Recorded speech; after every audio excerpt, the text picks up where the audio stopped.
আসসালামু আলাইকুম, ওয়েলকাম করছি রিয়াসাদ আজিম। ভিন্ন ধর্ম মতাদর্শে যারা শুনছেন সবার প্রতি আন্তরিক কৃতজ্ঞতা। ইনবক্সে অনেক টেক্সট এসেছে যে মাহমুদুল্লাহ রিয়াদ কি সত্যি ইন্টারন্যাশনাল টি-20 থেকে রিটায়ার করতে যাচ্ছেন কি না।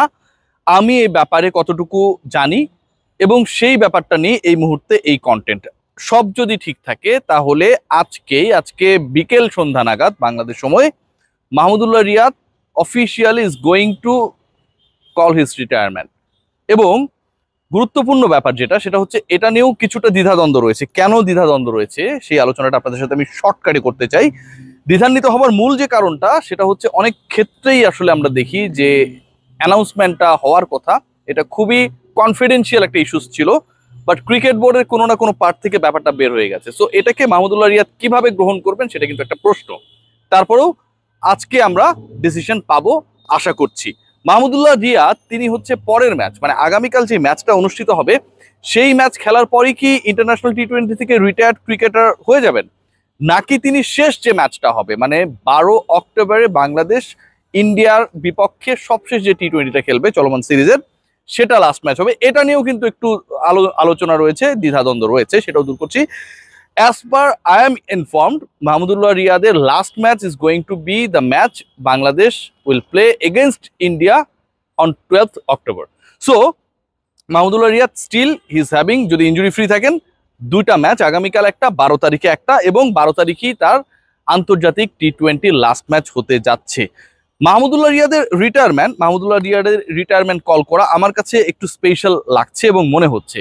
আপনি যদি খেয়াল করেন যে বাংলাদেশের বড় বড় ক্রিকেটাররা তারা অন্তত আন্তর্জাতিক ক্রিকেট থেকে বিদায়টা ঠিকভাবে নিতে পারেন নাই। সাকিব আল হাসান লাস্ট টেস্ট খেলতে বাংলাদেশে আসবেন কি আসবেন না, all through everything is positive, but there is a confusion still we have. Tamim ইকবালের যদি আমরা বলি তামিম ইকবাল ইন্টারন্যাশনাল ক্রিকেটে ফিরবেন কি ফিরবেন না, তামিম ইকবালও এই অ্যান্সারটা দিতে গিয়ে বারবার হোঁচট খান এবং না ফেরার চান্সটা বেশি। মাশরাফি বিন মুর্তজার যেভাবে বিদায় হয়েছে unexpected.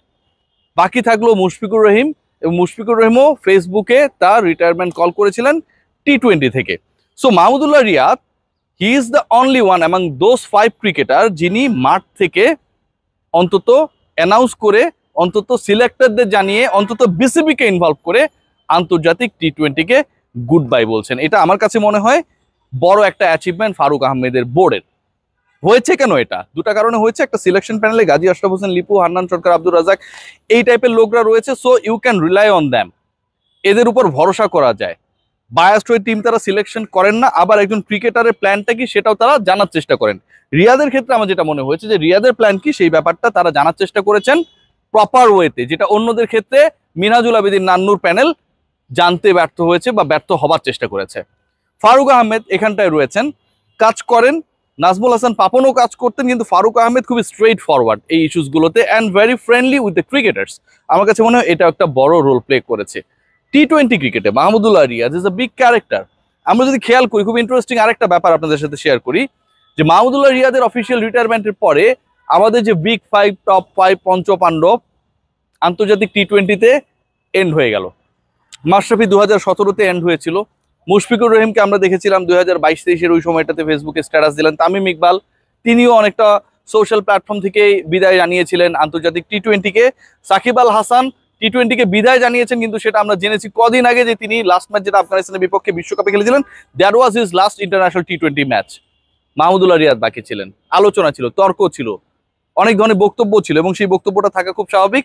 As per his replacement from Mahmudullah রিয়াদও গুড বাই বলে ফেললেন। টি-20 সাইডটা একদমই পঞ্চপাণ্ডব বিগ 5 বিহীন হয়ে গেল, এবং এটা আমার কাছে মনে হয় বাংলাদেশের অন্তত একটা পার্টিকুলার সাইডে নতুন শুরুর অপেক্ষা এখন, যেখানটায় আপনার সিনিয়র ক্যাম্পেইনার্স কেউ নেই। সবশেষ বিশ্বকাপে 2 জন ছিলেন, চলতি সিরিজে 1 জন আছেন, নেক্সট সিরিজ বাংলাদেশ যেটা খেলবে সেখানটায় কেউ থাকবে না। নিদাস ট্রফির কথা মনে আছে, শ্রীলঙ্কার এগেনস্টে সেই অবস্থা, কিভাবে টানা 2-6 মেরে মাহমুদুল্লাহ রিয়াদ বাংলাদেশকে জেতালেন। টি-20তে আমরা যদি খেয়াল করি অসংখ্য ইনিংস রিয়াদ খেলেছেন, হয়তো বাংলাদেশ সফল হয়েছে, হয়তো বাংলাদেশ ব্যর্থ হয়েছে, কিন্তু তার চেষ্টার প্রতিফলন ছিল। টি-20তে সবশেষ বিশ্বকাপে মাহমুদুল্লাহ রিয়াদের performance up to the mark ছিল না, বাট ভেরি ফার্স্ট ম্যাচে বাংলাদেশকে একটা টোন সেট আপের জন্য, পরের রাউন্ডে বাংলাদেশ যেতে পারবে কি পারবে না সেই প্রশ্নের উত্তর মেলানোর জন্য শ্রীলঙ্কার এগেনস্টে যখন জয় প্রয়োজন ছিল ডালাসে, মাহমুদুল্লাহ রিয়াদ লাস্ট মোমেন্টে বাংলাদেশকে জেতাতে কিন্তু একটা বড় রোল প্লে করেছিলেন। আমি বলেছি বিভিন্ন কন্টেন্টসে, আলোচনায় যে this is the high time to say good bye to international T20। Mahmudullah Riyad সেই কাজটাই করেছেন। সময় থাকতে, সুর থাকতে গান ছাড়া ভালো। Thanks to Mahmudullah Riyad. We are very much grateful to you for your tremendous contribution in international cricket. Goodbye.